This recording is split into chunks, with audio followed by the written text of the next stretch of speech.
রংপুর দ্বিতীয় খণ্ডের বাহাদুরপুর স্থিত দারুল উলুম ফয়জানের রেজা মাদ্রাসার 12তম বাৎসরিক ওয়াজ মাহফিল আগামী 8ই ডিসেম্বর মাদ্রাসা সংলগ্ন মাঠে বিভিন্ন কার্যসূচির মধ্য দিয়ে অনুষ্ঠিত হবে। অনুষ্ঠানকে ঘিরে চলছে জোরদার প্রস্তুতি। শুক্রবার সাংবাদিক সম্মেলন করে আয়োজক কমিটির কর্মকর্তারা জানান, ওই দিন সকাল 10টা থেকে রাত 12টা পর্যন্ত বিভিন্ন কার্যসূচির মাধ্যমে বার্ষিক ওয়াজ মাহফিল অনুষ্ঠিত হবে। অনুষ্ঠানে সভাপতিত্ব করবেন বাগপুরের শাহছবি জামিলুন্নবী চৌধুরী, সহসভাপতিত্ব করবেন রংপুরের মৌলানা মোহাম্মদ মুহিউদ্দিন। প্রধান অতিথি হিসেবে উপস্থিত থাকবেন মেহেরপুরের আলহাজ হযরত মাওলানা আব্দুল ওয়াহিদ রেজভী নুরী। সম্মানিত অতিথি হিসেবে উপস্থিত থাকবেন ভাগাডহরের আলহাজ হযরত মাওলানা মাবরুর আহমেদ। এছাড়াও আরও বিশিষ্ট উলামায়ে কেরাম বুদ্ধিজীবীরা উপস্থিত থাকবেন। প্রত্যেক বছরের ন্যায় এই বছরও আমাদের দারুল উলুম ফয়জানে রেজা মাদ্রাসার বাৎসরিক জলসা আগামী 8ই ডিসেম্বর সকাল 10 ঘটিকা থেকে রাত্রে 12 ঘটিকা পর্যন্ত অনুষ্ঠিত হইব।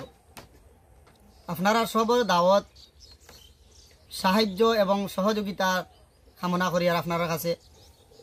এই জলসাটা কার্যসূচি যেটা এটা হইব সকাল 10 ঘটিকার তাকিন লইয়া আপনার মাগরিবর আগ পর্যন্ত থাকবো বাচ্চারার কিরাত, নাত এবং ওয়াজ প্রতিযোগিতা। আর মাগরিবর পর তাকিন রাত্রে 12টা পর্যন্ত থাকবো উলামায়ে কেরামগণের বয়ান। তো প্রধান অতিথি হিসাবে আমাদের এখানে তশরিফ আনবা আলহাজ হযরত মৌলানা আব্দুল ওয়াহিদ রেজভী নুরী সাহেব মেহেরপুরি।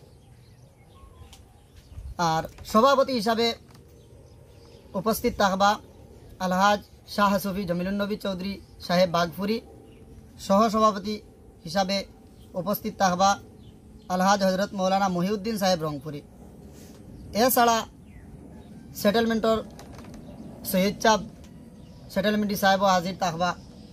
আরও উলামায়ে কেরাম হলরে আমরা দাওয়াত করছি, সঙ্গে বিজ্ঞপ্তি দেওয়া থাকবো। আপনার বিজ্ঞপ্তি পড়িলে ফাইলেইবা। আপনার কাছে আমরার আবেদন যে আপনারা সব এই মাহফিলের মধ্যে হাজির থাকতা, দুনিয়া এবং আখিরাতের সওয়াব হাসিল করতা এবং আমরার সাহায্য এবং সহযোগিতা আপনারা করতা। এই মাদ্রাসাটা আপনারা জানেন সবেও দীর্ঘ 12 বছর থেকে চলিয়া, আর আপনারা সবার সাহায্য সহযোগিতার বদৌলতে আমরা দাওয়াত করি আপনারা সবে এই মাদ্রাসাটা দেখিয়ে যাইতা আর দোয়া দিয়ে যাইতা।